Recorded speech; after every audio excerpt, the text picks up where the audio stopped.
여러분 안녕하십니까? JTBC 아침 뉴스입니다. 오늘은 대체로 맑고 쾌청한 날씨를 보이겠습니다. 다만 오늘도 일교차가 크겠습니다.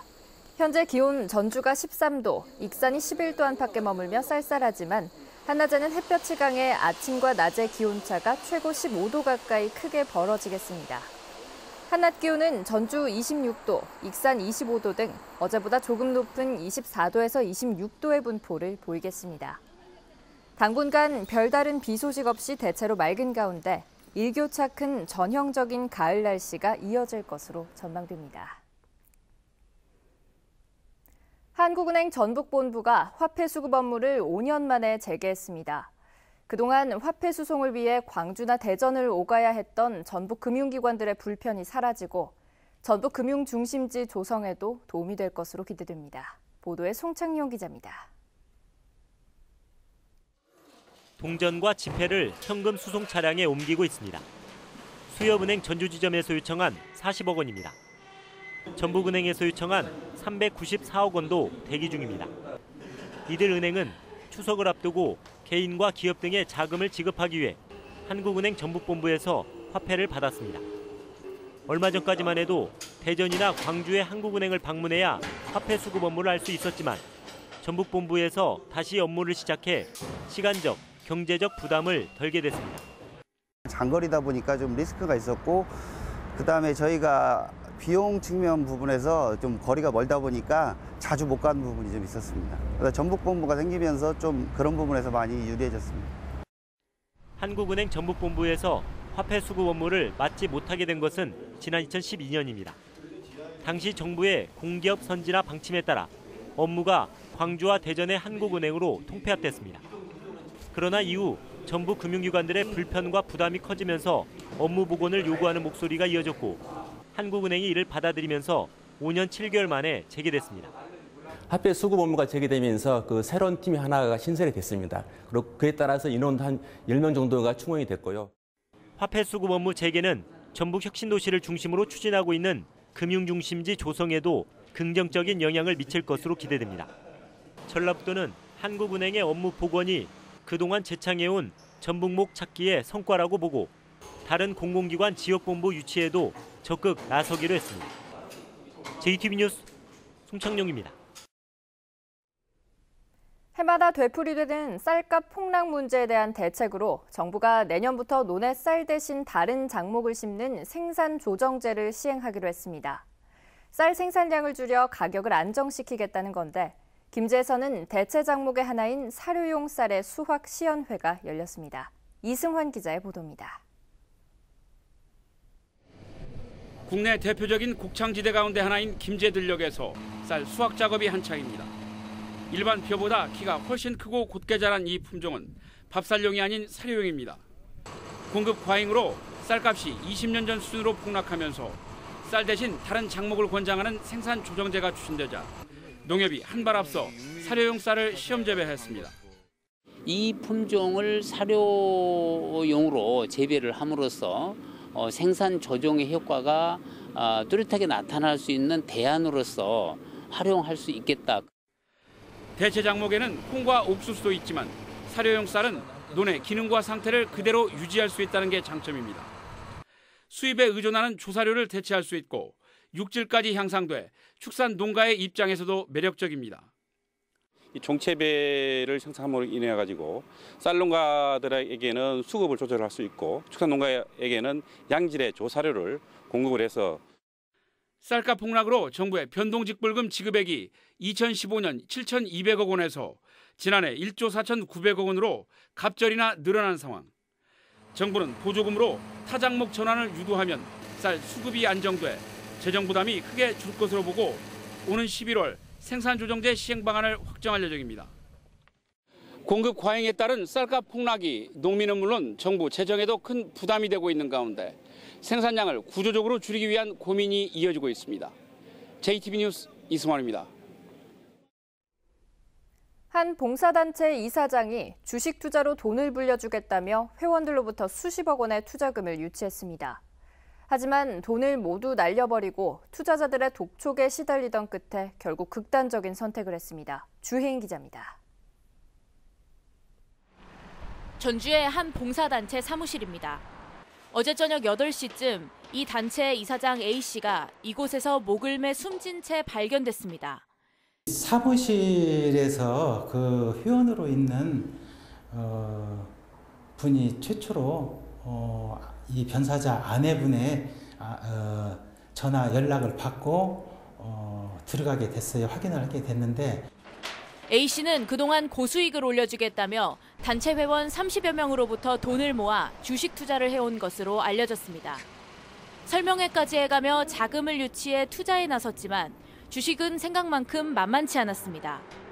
결국 3년 만에 40억가량을 날려버린 A씨에게 남은 건 투자금을 돌려달라는 회원들의 날선 독촉뿐이었습니다. 경찰은 최근 함께 주식 투자를 했던 박모 씨가 사라진 뒤 회원들이 구체적인 상황을 알게 됐고 A씨가 더욱 궁지에 몰렸다고 말했습니다. 죽은 사람은 원래 주식에 주자도 모르는 사람이요. 거기에는 한 30대 후반 정도 되는 사람이 잠수를 탔어요. 일체 연락 두절이 된 거요. A씨는 일주일 전쯤에도 자신의 집에서 한 차례 자살을 시도했던 것으로 알려졌습니다. 경찰은 지금까지 파악된 것보다 피해 규모가 더 클 것으로 보고 유족들과 단체 회원들을 상대로 정확한 투자 과정과 사망 경위를 조사하고 있습니다. JTB 뉴스 주혜인입니다. 올해로 16번째를 맞는 전주 세계소리축제가 어제 개막했습니다. 어제 개막 공연을 시작으로 앞으로 나흘간 동서양을 아우르는 소리의 향연이 펼쳐집니다. 하원호 기자입니다.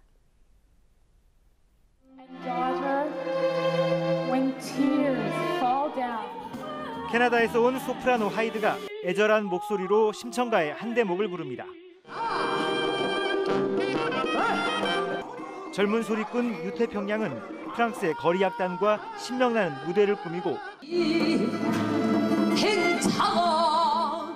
박예리는 예닥기로 연주하는 그리스 연주팀의 반주에 맞춰 춘향가를 뽑아냅니다.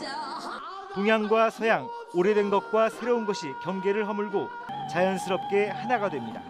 많은 분들에게 사랑받고 있는 대중가수 분들부터 세계 훌륭한 연주자들까지 함께 이 음악을 연주할 수 있고 노래할 수 있고 함께 부를 수 있어서 저에게는 굉장히 의미 있고 뜻깊은 무대가 될 것 같습니다. 우리 소리의 정수를 만날 수 있는 판소리 5바탕은 대형 스크린에 작가들의 그림을 비춰 시각예술과 소리예술의 만남을 시도합니다. 한국 소리문화전당 뒤편의 편백나무 숲에서도 색다른 무대가 마련됩니다.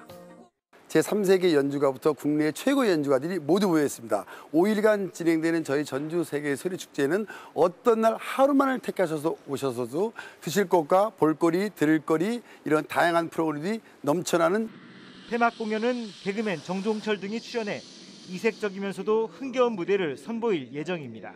남녀노소를 가리지 않고 모든 사람들이 어깨춤을 이렇게 들썩들썩 거릴 수 있는 그런 공연이 처음부터 끝까지 이루어지지 않을까라는 그런 생각도 들고요. 소리의 고장 전주에서 열리는 세계 음악인들의 축제는 오는 24일까지 이어집니다.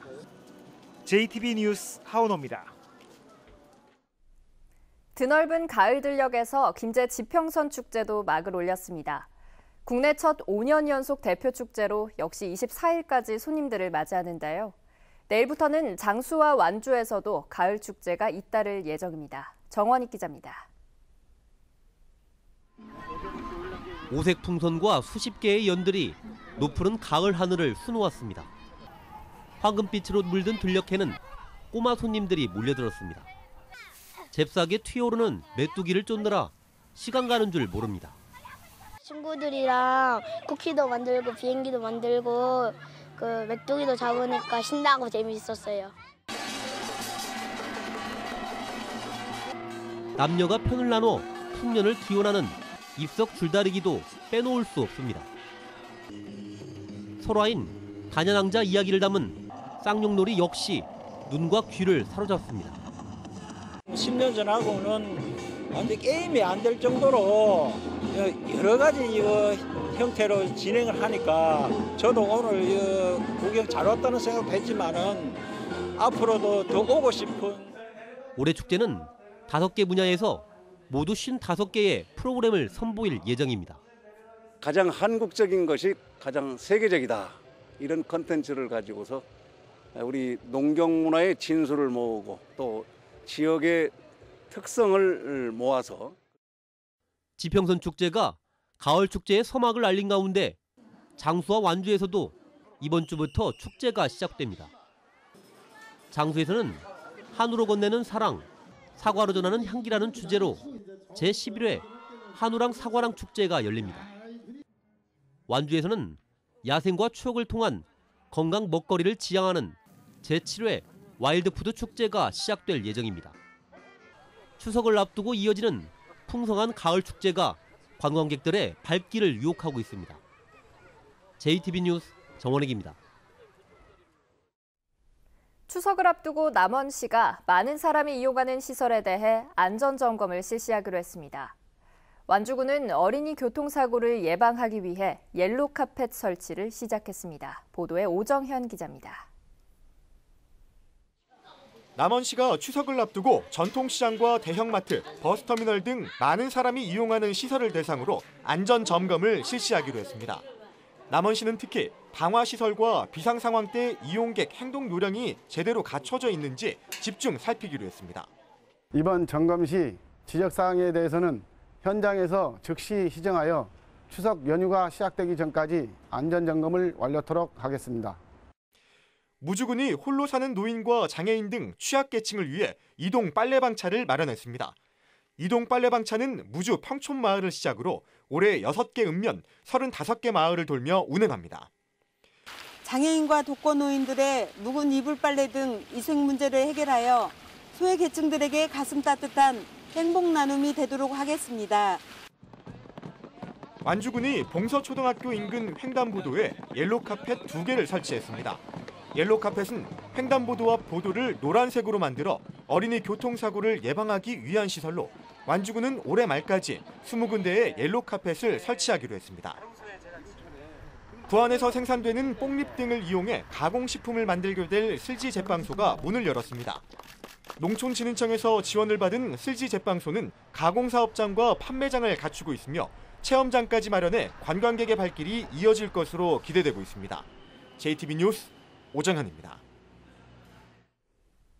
오는 26일부터 보건소와 병의원에서 만 75세 이상 노인에 대한 무료 독감 예방접종이 시행됩니다. 생후 6개월에서 59개월 사이의 어린이 중 1회 접종 대상자도 26일부터 무료로 접종을 받을 수 있습니다. 만 65세 이상 노인에 대한 접종은 다음 달 12일부터 시작됩니다. JTB 나금동 기자가 제작한 장애인 콜택시 문제점 연속 보도가 전북 민주언론 시민연합의 이달의 좋은 기사에 꼽혔습니다. 민주언론 시민연합은 JTB가 연속 보도를 통해 휴일에 운행을 하지 않는 장애인 콜택시의 문제점을 지적하고 개선 방향을 이끌어내 이달의 좋은 기사로 선정했다고 밝혔습니다.